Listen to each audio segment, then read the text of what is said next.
Facebook land. Give us one more second and we are going to be live.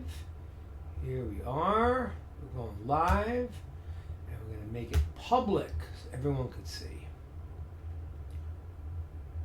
Okay. Here we go, everybody. We are here. Okay. If you are out there in Facebook land, wonderful Facebook land, send me a message. Shalom, Dan. Good to see you.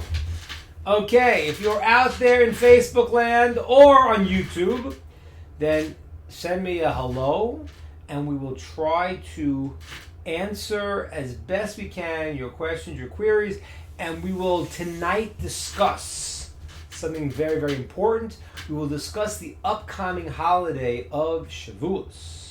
Shavuot. That is the holiday when the Jews got the Torah. So if you have questions about it, then post them or anything else. And I will talk about the holiday a little bit. And then, hey, Shalom, Paul. Good to see you from San Antonio. Paul, I'm hoping to come to San Antonio in November to do some speaking. I'd love to see you then. And good to see William from Kentucky. Good to see you. All right, Kentucky. Yeah, actually, I was supposed to go to do something in Kentucky also. That fell through, but I will try to get out there. Maybe we can see you guys when I come out to there. So, as I said, today we want to talk about mostly about the it is not restreaming on the Noachal World Center. Is there a reason why it's not? Okay. Dan, is there a reason why I'm not sure why it should not be streaming. Good to see you, Cole. Help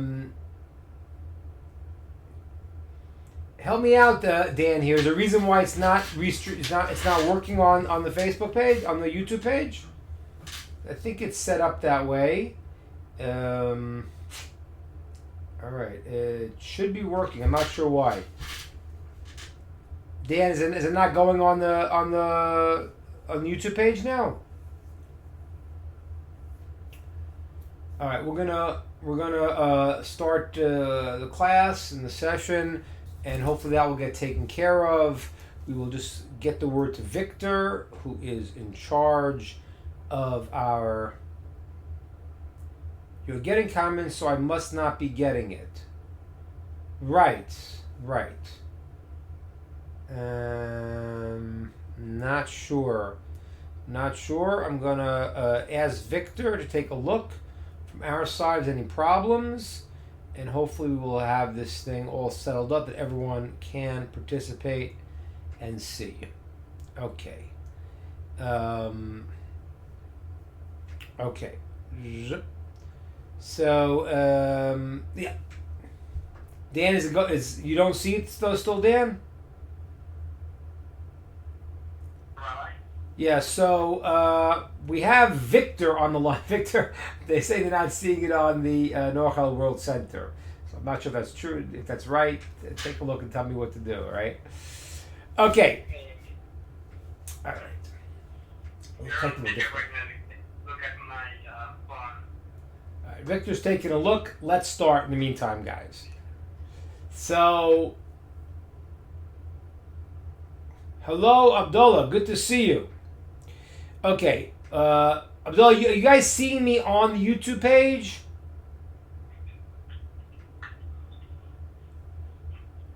Okay, assuming it is. All right, let's start, guys. I think you're fine online everywhere. Okay, Victor says we see us, so I'm not sure what's going on with you, Dan. I don't know what the problem is, but from our end, it looks like we're okay. Okay, so guys, please send in your questions, comments. We're going to start talking about Shavuot, okay? Very, very important holiday, central holiday. Now, it's a strange name for the holiday. The holiday is called the Holiday of Weeks. Okay, there you go. Holiday of Weeks.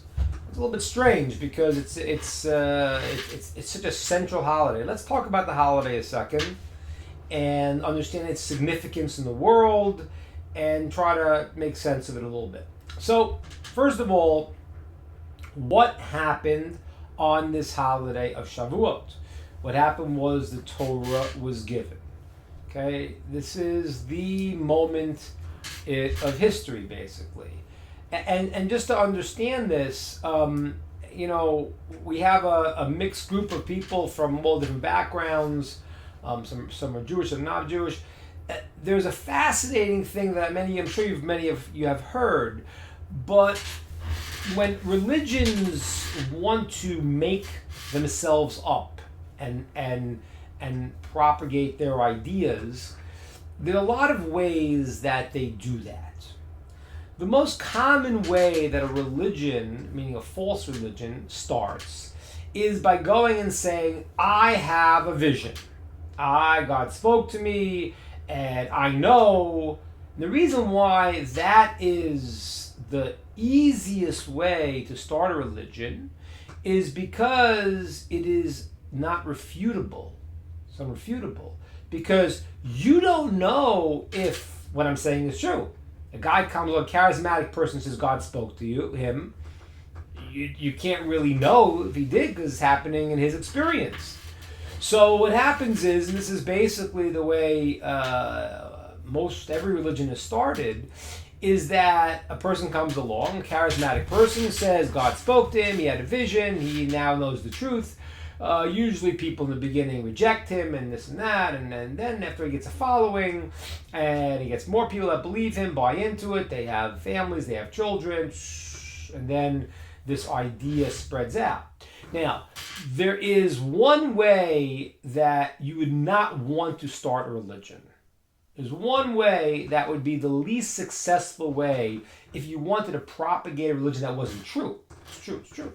But if it's not true, this is one thing you don't want to do. And what you don't want to do is you don't want to come along and tell people that they had an experience that God spoke to them. Why? Because that's refutable. If you come to me and you say, hey, do you remember last week God spoke to us? And I know it didn't happen to me. I'm saying, well, that never happened. So we have a unique situation in the idea of the giving of the Torah, which is unique. No other religion does this. No other religion will ever do this. Because if it's not true, you will be wiped out immediately. And it will be denied immediately. And that is, if you look in the book of the Torah, you look in the 5 books of Moses, you look in the story in Exodus and many places also, in Deuteronomy it's mentioned also. But if you read the story in Exodus, and read it also in Deuteronomy, you will see there that it says that God spoke to the entire nation. The entire nation. Okay, now, let's understand this. Good to see you, Doc. Understand this. Moses comes along and he gives the Jews the Torah. Okay, they have the Torah, the Bible. And let's say they open up and say, oh, God spoke to the entire nation. They all heard the 10 Commandments. All heard God speaking. So if that didn't happen, they would turn around to Moshe and say, what are you talking about? You're a liar. It didn't happen to us. Now, you might say, well, what happens if, the Torah, let's say, a person might say, the Torah, let's make up a story. I think let's say you say Moses gave the Torah years later, or someone gave the Torah years later, and he said, oh, this happened 500 years ago. And God spoke to the entire nation. We all heard the Torah. If you try to do that, and probably we know how old we have old Torah scrolls, we know how old it is. But if you try to go back some years and say, oh, here's the book, it says that God spoke to the entire nation, and you try to present it to the people, and you say, your great-great-grandfather heard God speaking at Mount Sinai. If that didn't happen, that would never go through. Because people would say, what are you talking about? How could it be that God spoke to my great-grandfather and I never heard about this? It would never fly. Especially those people who know Jewish people who are usually, they have strong opinions. They're not easily persuaded for things. So, therefore, there's 2 points I want you to understand here about this moment of the giving of the Torah. It is a seminal moment that is the ultimate proof that it happened. And there's for two reasons why that this proves it happens. Because first of all, on a psychological level, if the author of the Torah wasn't God, he wouldn't come along and say, well, you all experience God speaking to you. Because if it didn't happen to you, you would say it didn't happen. If it didn't happen to your grandfather, you didn't hear about it, you would deny it. Which is why all religions don't start that way, because it's easily refutable. So on a psychological level, a religion that was promulgating false ideas would never claim that everyone heard God speak. They would say that, one guy said he spoke to me. Now, second of all, if you came along and said God spoke to the entire nation and it didn't happen, that would be laughed out of the water. That would never survive. Now, let me explain how this works. Let's say, okay, we're in Atlanta now. Let's say I said to you tomorrow, okay, everyone in Atlanta, every single person knows that 6 months ago a UFO came down, took us all on this UFO, flew us to a different planet and came back and dumped us back here. Now, you would say, you're crazy. I live in Atlanta. My brother lives in Atlanta. My cousin lives in Atlanta. It never happened. When you say the entire nation heard it, that is a historical event of such magnitude that it's impossible to falsify. So, for example, many of us here believe there was a person named Socrates. I personally believe there's a guy named Socrates. But I never saw Socrates, and Socrates really was never, he didn't write anything. And so we have a tradition that's been told about this guy named Socrates and stories about Socrates. But I never saw Socrates. I don't know there's proof that Socrates ever existed. But sometimes when a historical fact is so strong in people's minds that they didn't deny it, it becomes a historical fact. So when the entire nation, they heard God speaking, and that's written in the Torah, and it wasn't contradicted by any of the descendants, then that has a tremendously powerful veracity to it. Okay? So the first part I just want to share with you is this moment of giving Torah is a seminal moment. This changes everything.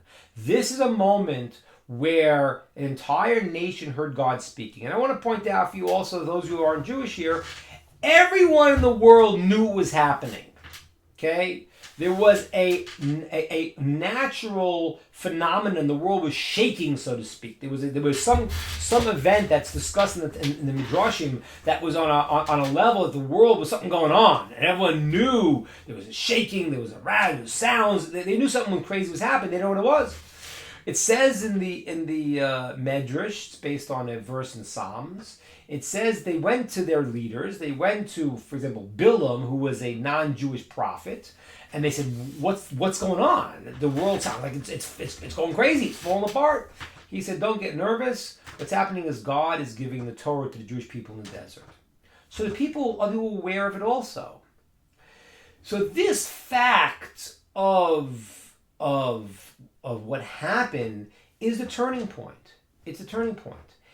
And it's why when you look at religions, for example, the process of religions became that they all came out, most of them, the religions that are revelation religions, as opposed to ones who are not really maybe a religion in God, the ones who are trying to tune into energy and how to meditate on energy, but they're not believing there's a source that God created the world.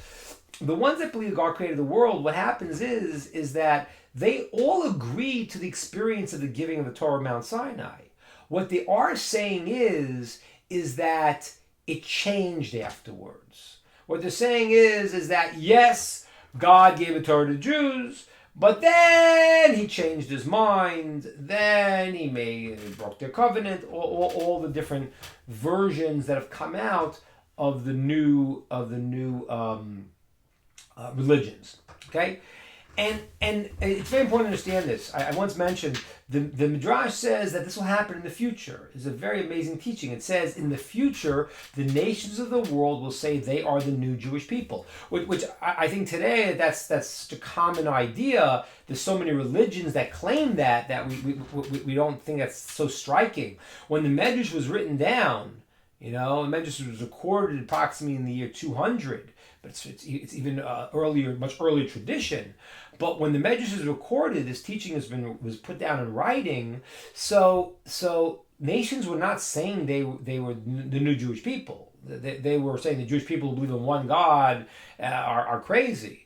So the Midrash teaches us that in the future what will happen is the nations of the world will say they are the new Jewish people. The problem is that they will see is that they don't have the oral Torah which teaches the meaning of the written Torah. And therefore, it's almost incomprehensible. It is incomprehensible. Try to read the written Torah without the explanation. You know what's going on. So, what I want to say, first point here about the giving of the Torah, what this represents, is this is the moment. Okay, this is the moment where God communicates His Torah to the world. The world knows about it. The Jews hear it. They experience it, and this is the changing point. From this point on, the point of giving the Torah, the world has come to the revelation that will bring us to for all of history. All right, and as I said to you before, the historical fact of the giving of the Torah, the logic behind it, and the psychological rationale that no one would say the Torah was given in the way that everyone received if it wasn't true. That is such a strong logical proof. My friend Rav David Gottlieb, a wonderful, brilliant teacher in Jerusalem, has a book about this. He wrote called "Living Up to the Truth." He goes through all of these points there. He's a logician, and he goes through all the points there and discusses that and proves the logic and the veracity of this moment of the giving of the Torah, which is what we are going to experience on Shavuot. Okay, this Saturday night and Sunday, okay, there is the powerful experience that the world is going to re-experience the idea of the giving of the Torah. And so that's point number one I want to share. Any questions, comments on point number one? This is what's called, they call this the national revelation. This very strong rationale to understand a proof that the Torah is actually true. Okay.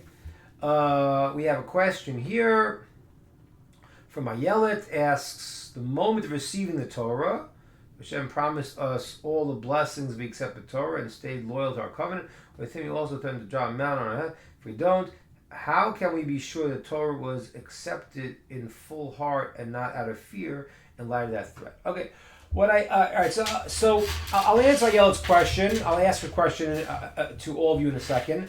But let me just say, if anyone has any questions on what I said till now, the national revelation, the veracity of the giving of the Torah, if you have a question about that, please ask it now, and I will answer. I will ask Ayelet's question in a moment, and I'll give an answer.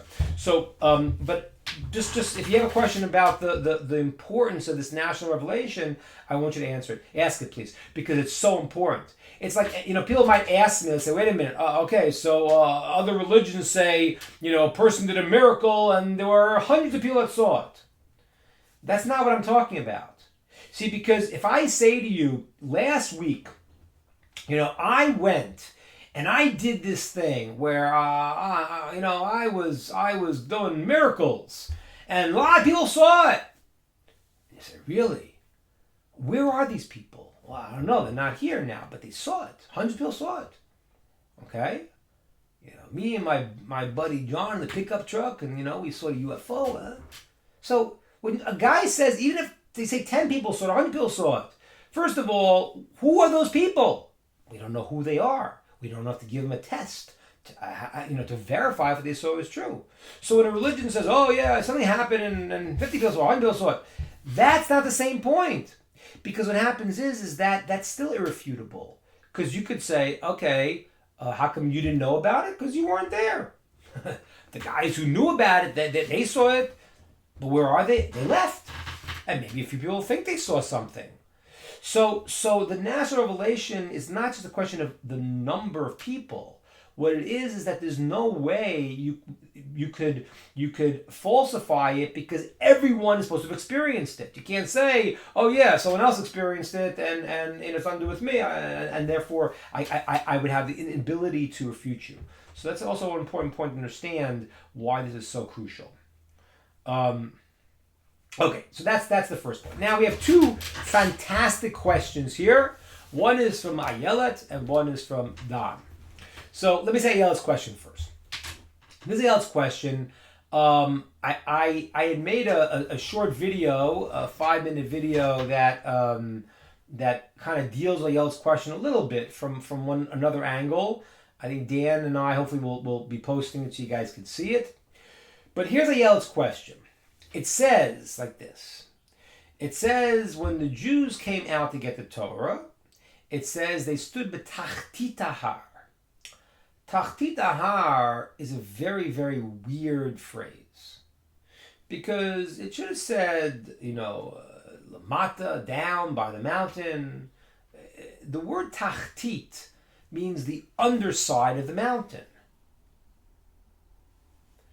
So it's a very strange word. What does it mean? They said the Jewish people came out to get the Torah and they stood on the underside of the mountain. You can't stand underneath. You can't stand down where the mountain is. The bottom of the mountain is over you. It makes no sense. So the sages tell us the following. The sages tell us that what happened was when we came to get the Torah, God said to us, okay,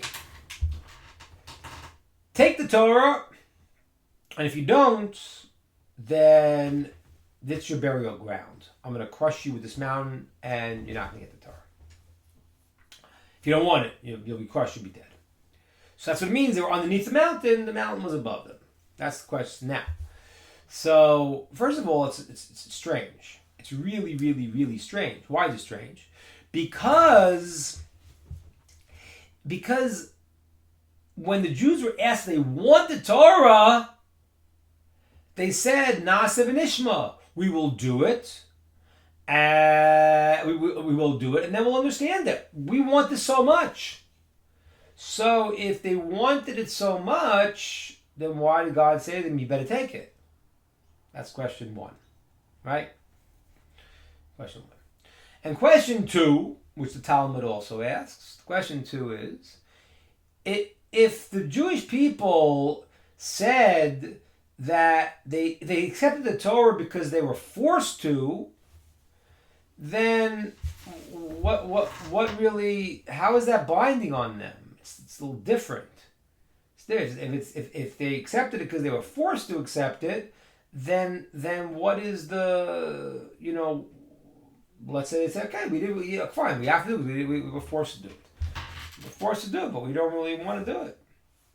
Okay, so that's the question. So there's a lot of answers given. I'm going to say one brief answer, which I see Dan just put the link to the video on. I discuss it there, and I add some more points. I'll say one approach, and I'll say a few other approaches afterwards to understand this.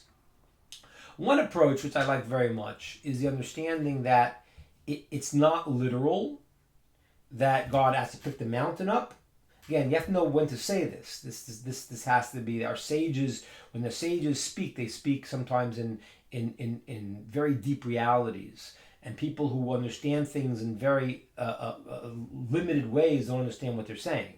So midrashim in the Talmud, it means it happened, but it sometimes happened on a deeper level. So what does a deeper level mean? They were forced to take the Torah, or they'd be dead, they'd be buried. What it means is that when I come to someone and I say to someone, okay, you know what? Eat this food.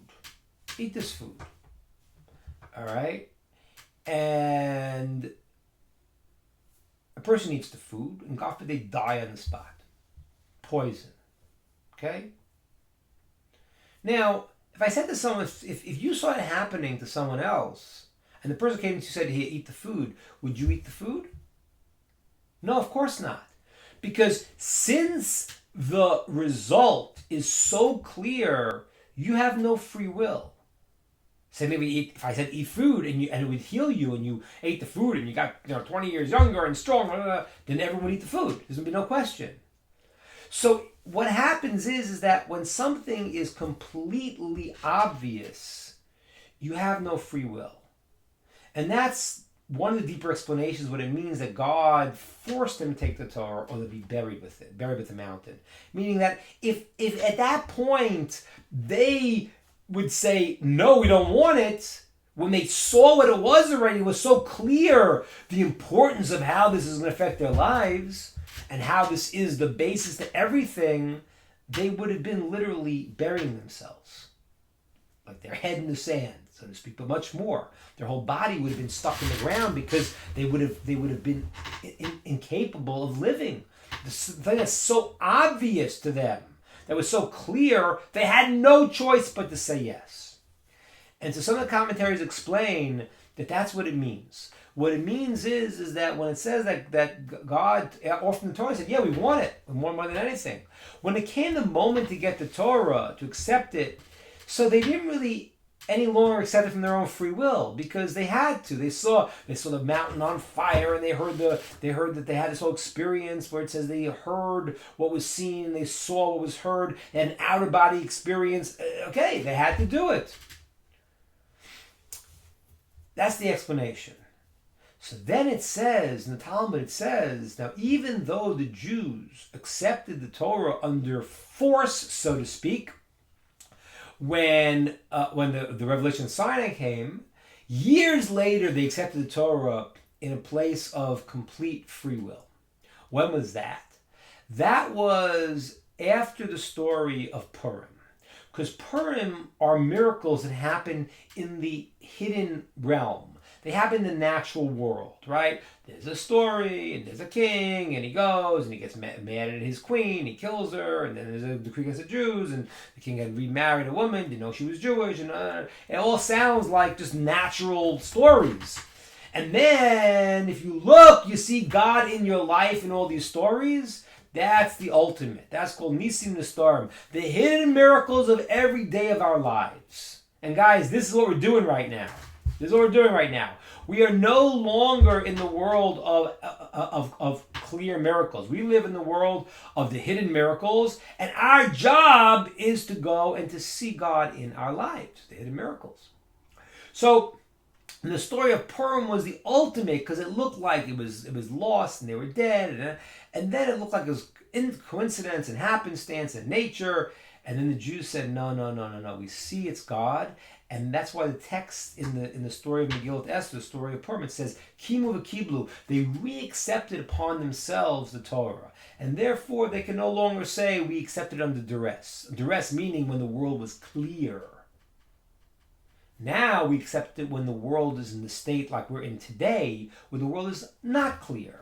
And that's why it says that really the last of the miracles that were written down was the story of Purim. Because the story of Purim is the miracle for our times. It's the miracle that looks like nature.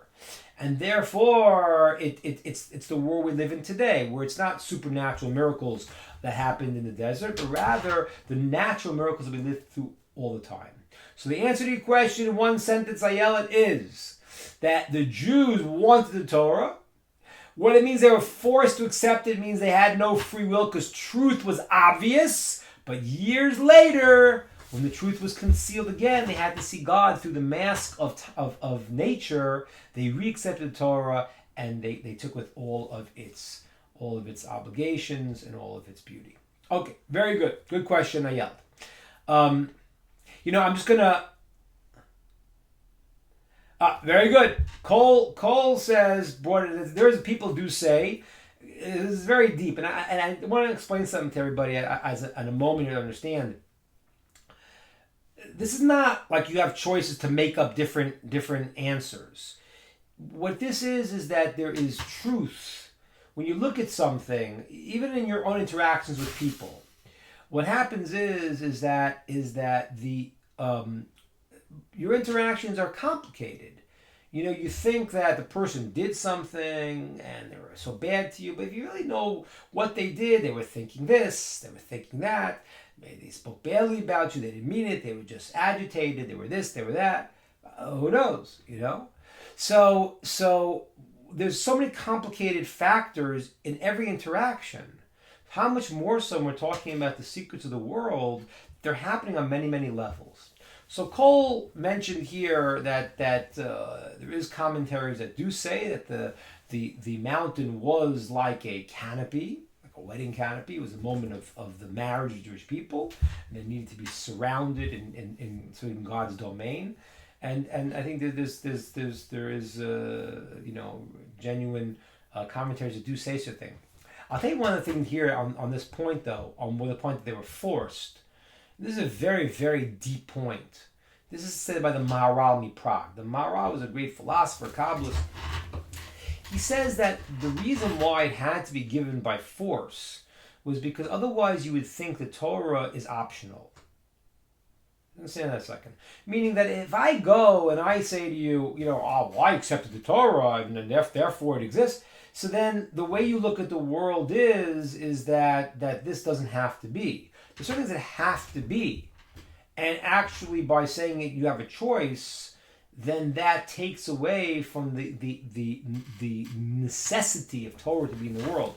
So according to the Maharal, the Jews showed in the beginning they wanted it, but then Hashem said, well, it's not, that's great. That's wonderful that you reached that level. However, the more important thing to understand is that Torah is what's called mukhrach. Torah has to be in the world because it is the blueprint of the world. And this you need to understand here. The Torah, when some religions have had problems over the years in their understanding of religion and science. Jews never had that problem because we understand that science and Torah, the natural world, is the flip side of the same coin. There's even a teaching that says that about the Arizal, says that King Solomon, who knew everything how the world of science worked, he had the inner wisdom, which was the Torah, he had the external wisdom, how the world worked, and it says the Jews wanted to get from him the internal wisdom, how the world works, how God runs the world, the Torah, and the flip side of it, the external wisdom, it says the wise men of Athens came and they learned from Shlomo, which is why sometimes if you look at some points in Greek philosophy, although some points are clearly not true because of a problem that they had in their system of belief, which I'll discuss in a second. But if you look at some points, you see some they clearly got from Shlomo, from a Jewish source that King Solomon taught them about how the world works. The reason why they couldn't be correct, the Greek philosophy, is because they put the human being as the center of the world. And Aristotle believed whatever my mind could tell me, that's what has to be true. That's why they didn't need experiments, because they believed the human being, as they understood it, was the center of the universe. Which is why they're gods for people, and this and that, the masses. But be that as it may. Fine. Okay, so but it's called good point. And as I said, another reason is that they were forced was because it had to be forced. It's the nature of showing this thing is intrinsic to reality. It's not an optional thing. Okay, good. We have another question here. I saw Don ask the question. Don said, when God gave the Torah, did he reveal the hidden secrets at that time or later? To whom? Oh, very good question. Very good question, Don. So let's understand. So Don's question is much more complicated than it seems. And when I lived in Israel, I had a training program called Ner Lef, where I trained rabbis to go and to be rabbis around the world. And I taught rabbis who were already, very knowledgeable. And there were even people who didn't have these points because they're a little bit tricky. You have to go through them in detail. So I'll give you a sort of a brief synopsis of what happened. What did we get? When did we get? And how do we get this? Okay. And sometimes if you don't go into great detail about it, you don't really understand it. One of the great places to see this is Maimonides' introduction to the Mishnah, where he explains a lot of these points I'm going to say to you now. So, what did the Jews receive on Mount Sinai? What did they get? So the Jews heard God speak the Ten Commandments. Now, really the first two they heard fully from Hashem. The other ones they heard as a reflection through Moshe.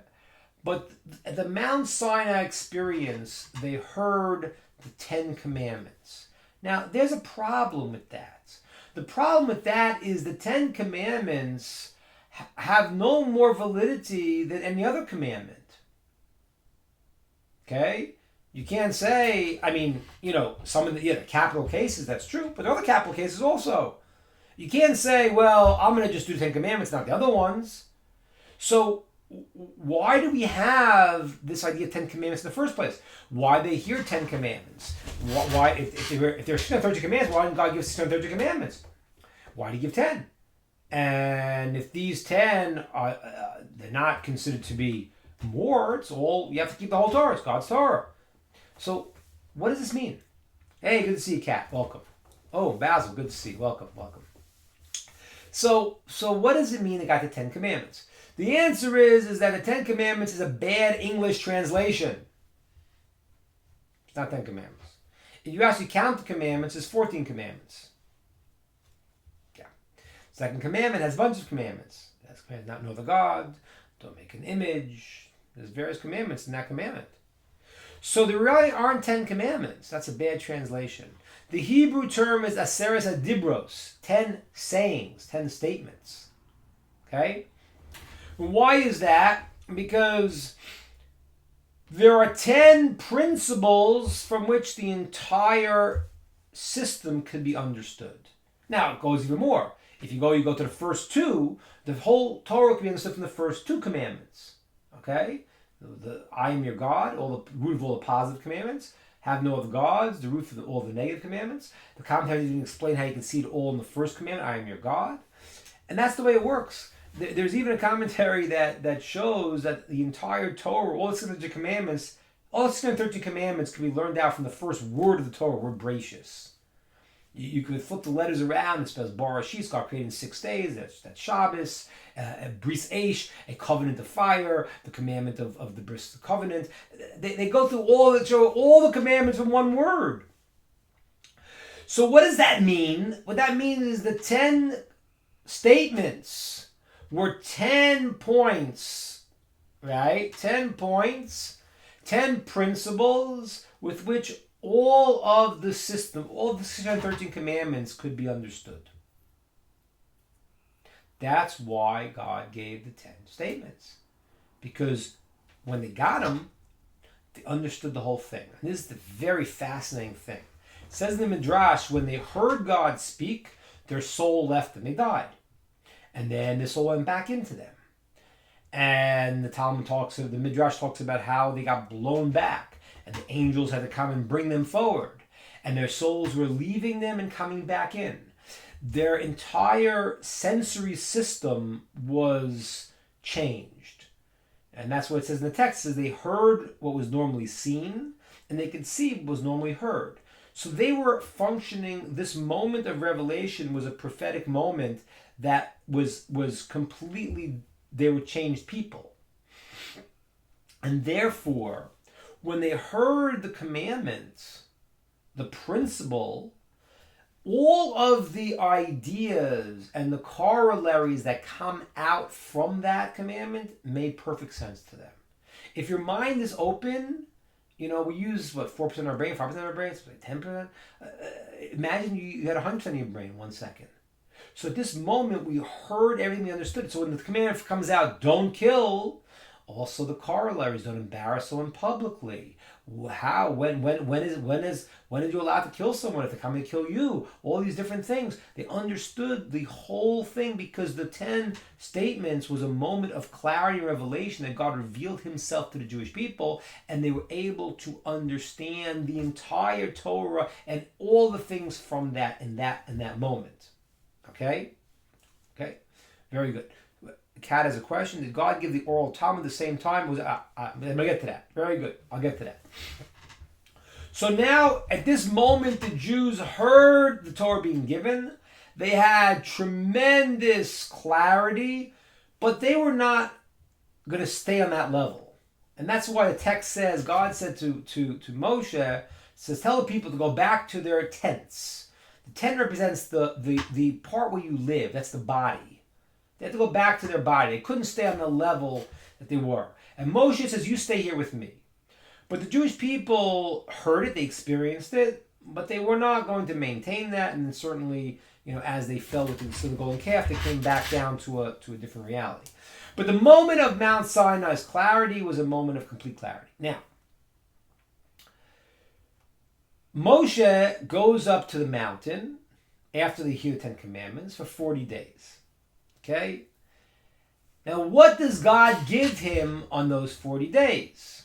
Well, we know he got the tablets, but why take 40 days to get the tablets? I mean, you just go up, God gives you the tablets, and you leave. So what did Moshe get? What did Moses get in those 40 days? What did he get? Now, so the sages tell us, first God dictated to him the entire book of Genesis, Bereshit, until the part they were up to in the book of Exodus. That's what they got. That's what Moshe dictated that to Moshe first, to tell them the book of Genesis and the book of Shmos.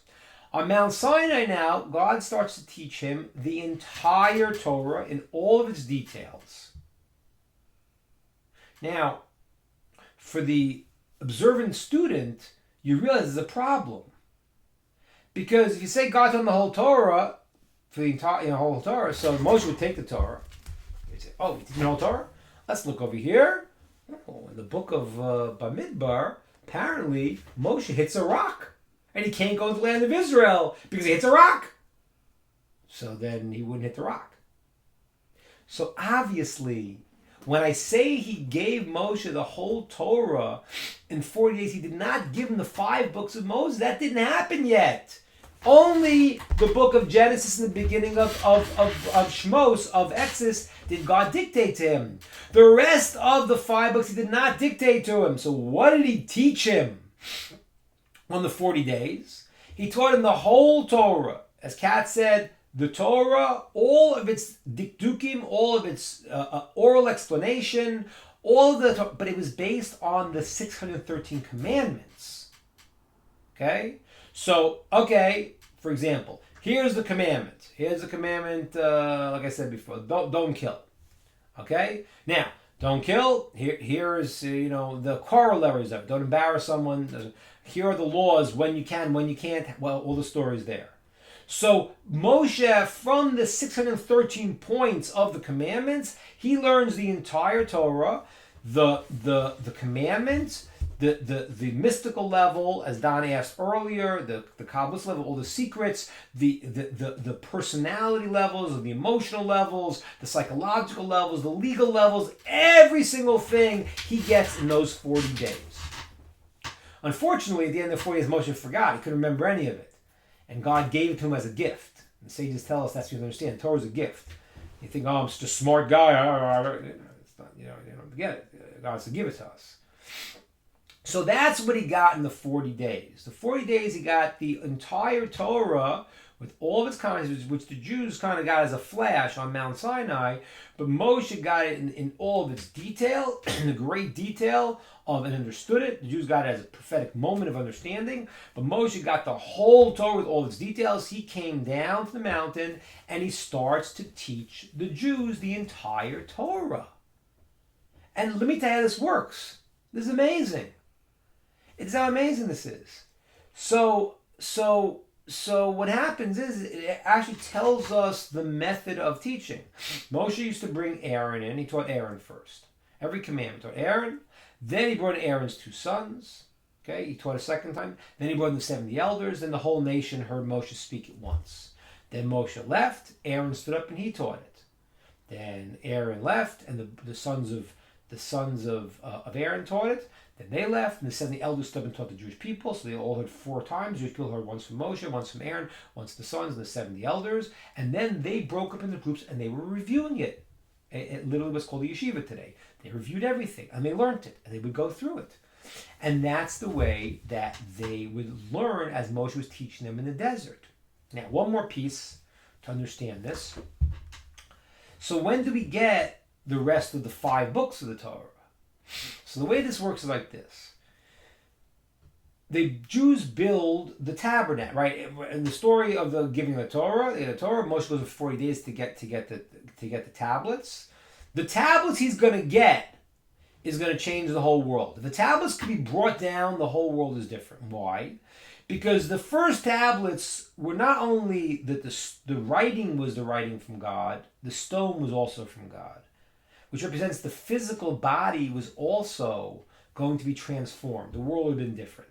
That's why the world could not handle the first tablets. Weren't ready for it. Those are broken. The second tablets, Moshe has to hewn the stone, and God writes it, which means the body is not still on the level on that same level as the soul. But be that as it may. So now, when when the Jews go and they do the golden calf, Moshe comes out, he breaks the tablets, he goes up for 2 series of 40 days to get forgiveness from the Jews. The 2 series of 40 days end on Yom Kippur. On Yom Kippur, he comes down, the Jews are forgiven. And now they start building the tabernacle.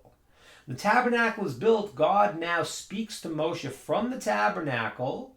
And when he speaks to God from the tabernacle, he dictates him what to write in the rest of the 5 books of the Torah. And now those are the commandments that he taught him on Mount Sinai. But now he's putting it into dictating to Moshe through the prophetic moment, the commandments he taught him on Mount Sinai. He's telling him now those details to write it out in Megillot, in parchments, that when it is all complete, he puts it together as the final 5 books of the Torah. And this way God also weaves in what he wants to put in beyond the commandments, the stories that God turns them into the Torah by dictating them to Moshe. He makes them that these stories now will teach us the endless depth of the Torah. Right? Because Torah in its essence, ladies and gentlemen, is not a book. It's not a book. You know what it is? It's the infinite clothed in the finite. It's words, but it's God giving us, so to speak, his thoughts. And it's endless. Literally endless. Okay, so that is what they got. So Don, a great question. Just to summarize again, the Jews heard the 10 commandments. There were 10 principles. They understood at that moment of prophecy what was going on, everything. On Mount Sinai, God tells Moshe to write he dictates in the book of Genesis and to the book of Exodus where they're up to. He tells him on Mount Sinai the 630 commandments with all their details in every single aspect. He comes down from the mountain and he starts teaching the Jewish people that. And then the commandments that he told the Jewish people, that God told him on Mount Sinai, are repeated to Moshe at the from the tabernacle, and that's dictated him to write in the book of the Torah. And that's why if you ever look at a Torah scroll, even if you look at the art scroll Chumash, there are spaces in between the writing. There's like a writing, there's a space and a space. If I have a Chumash, I'll show you here. I have now, but those spaces are very significant. Let me see if I could show it to you here. Maybe if I could find it. Here, I'll just, assuming this is, assuming this is the, like you see that space, oh, you cannot go to see it there. You're not going to see it. Okay, if you look at a Chumash, you look at it in the Torah, you'll see there's spaces between the writings. What is those spaces? Listen to this. Those spaces represent the end of the communication God gave Moshe. So what happened was he gave him a communication, and then the communication was stopped. Moshe had to meditate on it. He had to absorb it. He had to, and that's now you could actually see when you look at the Torah how the transmission of the Torah was to Moshe, that what part he got at what second, and he had the space to contemplate in between. Fascinating. Okay.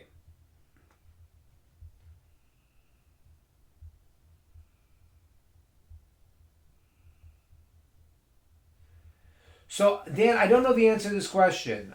Sefer Yashar is referring to this. The Gemara says first to the Torah.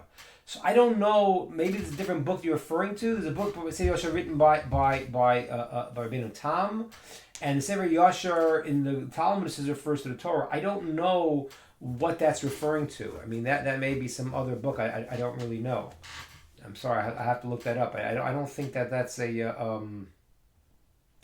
I don't think that's in the canonization of anything. So I don't really know what that is. Other than the Sefer Yashar that is reference to the Torah. That appears in the Talmud says that, and there's a book called Sefer Yashar which is written by Rabbeinu Tam. So I don't really know what exactly that is. I will try to look it up for you and get back to you on that. Okay. All right, very good. I had another question here earlier. I saw from Mayelet. I will. So where it says Sefer Yashar is referring to the Torah. But I don't know, you're referring to another book. So it says there, the commentaries say, written in Sefer Yashar, the Rashi says there, it's in the Torah, in the 5 books of the Torah. But I don't know, apparently you're saying there's another book that is not the Torah that calls us Sefer Yashar. That I'm not familiar with. I'm familiar where it says it in the Torah, but it's referring to the Torah itself. Okay, so I'll try to look for you what that other things that I don't know. Ayelet asks question. Another question. You are talking about the giving of Torah being a historical event shown to 600,000 Jews. No, it's more than that. Today we are facing challenges to prove the Holocaust, 6 million Jews. And yet, despite all the modern recent documents, how can we prove an event 2,000 years ago based on a book that some... Okay, so what Ayelet is asking here... What Ayelet is asking here is, she's asking, how could you prove the veracity of the Torah that started this session talking about the national revelation if today we have people denying the Holocaust? My mother was in Auschwitz. My father was in hiding in Czechoslovakia. I mean, I grew up with this every day, and people are telling me it didn't happen, my grandparents were all killed in the Holocaust. My uncles and aunts were killed in the Holocaust. Some survived. Two surviving aunts and 3 surviving aunts, and one on my father's side, to my mother's side, and 1 uncle. But the rest of the family, that 7 kids, were killed. So Ayelet's asking, well, how are you going to deal with if you can't prove that? How are you going to prove? How are you going to prove that the Torah exists? Especially, okay, there's movies about the Holocaust. So let me answer the question. And it's a very important thing here. You can't convince someone of anything if they don't want to believe that. A person has to be a truthful person to hear truth. If a person is a hating person, a liar, a negative, you can show what you want to show. So I'm not trying to prove to a person who's an evil neo-Nazi that the Torah is true. He's not going to believe anything. So I'm not saying that. I'm saying that on to a person of logic and a person of honesty, if they look at historical events in a certain way, they will see the veracity of it. It's even funny, but the story of the giving the Torah has actually more powerful historical proof than the Holocaust. Why? Because the Holocaust happened to a part of the Jewish people. It didn't happen to every Jew. It didn't happen to everyone in every place. The giving of the Torah, every Jew experienced. So, okay, so a Jew who lived in Morocco, he heard about it, he knew about it, he met people who lived through it, but he didn't experience himself firsthand. And the giving of Torah, every Jew experienced firsthand. So to go and to prove the Holocaust to Holocaust deniers is a foolish endeavor. We could try, but they're not. Go prove to them. Who is the aggressor and the terrorist in the Israel story. It's a farce. People don't want to hear the truth. They don't hear the truth. It doesn't matter. So you're not going to convince someone who has ulterior motives and has. Now there are some people who just don't know. And that's why I commend the people who are I have friends who work in areas of teaching people. It's called Hasbara, teaching people about the truth of the Arab-Israeli conflict, the truth about the Holocaust, and to a certain degree, it's a commendable thing, because there are people honestly who don't know, especially with the insanity of the news. The news and the social media are controlling your brain. They're telling people what they have to believe. They're telling people that, if you know certain things are morally correct or incorrect, you are not allowed to believe that anymore, because the new world tells you what you need to know is morally correct. Nothing to do with the Bible, the Torah. No. It's what we believe. And if you don't believe like we believe, you're a racist, you're this, or So those people you're not going to convince. There are people who unfortunately have been affected by this type of genuinely good people are affected by the lies of evil people, and for those it's good to try to explain to them. But someone who doesn't want to hear is never going to hear. Yep. Okay. Yep, Basil. Yes, that is true. That is true, and it's a powerful thing. But I'll tell you just one thing. I mean, it's not about sure, it's about the Holocaust, because I'm involved a little bit now. There's some talk about Holocaust Museum and this and that. But there's something that people have to understand. It's very important that for a Jew, although we understand how horrific it was, and we our understanding of God and our trust in God, and not thinking these are accidents and this and that, and everything has a purpose, is crucial to this understanding. And so to try to go, the goal of teaching people should not be to go into say, oh, you see what you did and blah blah blah, because the evil people they want to do it again. And I'm not going to try to feel safer by putting my trust in those people, or not anybody. The Jewish people have to do understand that God has a grand plan. And if you read the Torah clearly, you know. I'll tell you something. I had this in my own house. My father-in-law is also a Holocaust survivor. He was in Buchenwald, in the concentration camp when he was 8 years old. And one time I was speaking to him, and he was upset. And he says, how could it be that one Nazi chased 1,000 Jews? He was very upset. He had a very, very rough life. He lived to 120. Do well. He had a rough life. So I picked out the Chumash, the 5 books, and in the book of Devarim, it says that I read the verse to him. It says, how could it be that one could chase 1,000 if it wasn't the fact that God had sold them out? That God had said this was a decreed thing. It makes no sense. But the text says it's going to happen. So when a person understands, the horrors of the Holocaust, it can never be from a position of not understanding that God has a plan. He had a plan. He has a plan. Everything is meant to be as it is for all the reasons that maybe we can't even comprehend at this point, because they're just too giant and too awesome to even think about and look at. And just frightening. But God is involved in that and directs that, and He has a plan, and it's going towards times of Mashiach and times of Revelation, and this is part of that. And that's what, if it could stop some anti-Semites from doing that, great. But the people who are haters are going to hate. It's the people who may be fooled by the lies of the media and the lies of negative people. Those people should be educated.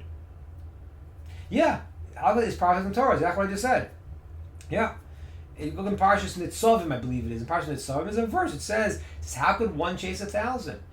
Not only is the Holocaust prophesied in the Torah, there's a commentary called the Meshech Chochmah who described the Holocaust in Germany. I think it was about 50 years before the Holocaust happened. Even more than, he wrote it in the 1800s. Why? He said, "Today I walked through Berlin and I heard a Jew say Berlin's our new Jerusalem." And he said, when that happens, there's going to be a point where the nation's going to say, no, you're not part of us, you're Jewish. And he writes a whole description of what's going to happen, like years before everyone would have dreamed of it.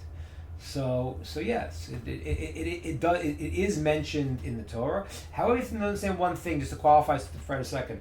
And especially you got to understand as the people talk about the ideas of the Mashiach, the Messiah, how he's coming. The prophecies of the Torah they're very hard to go and to before when you're living in them to see them. And one of the reasons is because we have free will. So there are many paths that can be taken based on our actions. They're all included in the Torah. And that's what Maimonides says. Maimonides says that when you're living through the times before Mashiach, you can't go and say, oh, it's going to happen this, happen that. Which some people do say. That's foolishness. You can't know. You're in it. But afterwards, when you look back, you see exactly how it all happened. So yes, we can look back in prophecies in the book of Devarim, of Deuteronomy, and the frightening prophecies there certainly happened to us in the Holocaust. Okay. Last question I have here. I have Don said, you mentioned we need to see the hidden miracle ourselves. If you do, you can see Hashem. If you do, you can see Hashem does impact your life with miracles. I have especially the Kehillah, that's our synagogue being established. Our Ema came to us. Well, very nice. Okay. Thank you very much, Don. I appreciate it. Okay. All right. Orlando, Shalom Aleichem Nochai from New York City. Ah, wonderful. Good to see you, Orlando. Okay, everybody. So, have a great Shavuot. Those of you that are Jewish, keep the Shavuot as you can according to the law. For those of you who are not Jewish, to understand the value of the Torah being given, and to thank God for that, and to learn some things. You can watch the video we sent of ideas to understand the importance and how this transformed the world and transforms all of our lives. Okay, all right. What time do I start? I'm not sure what that means, Fred. I'm not sure what that means. What time do I start? Do you start? The holiday starts on Saturday night. I can't go send the video because I can't then do any work, so I won't be able to video it. If someone's live, they can come and we can learn together live. But I think we have some videos up on our different sites here, and I will try to put one up maybe tomorrow before the Sabbath if I can. Okay, wonderful, everybody. Great to see you. And my program starts teaching it at 8:45. That's when I start. Okay, everyone. Great to see you. Have a great Sabbath, great Shabbos, and all the best. Bye.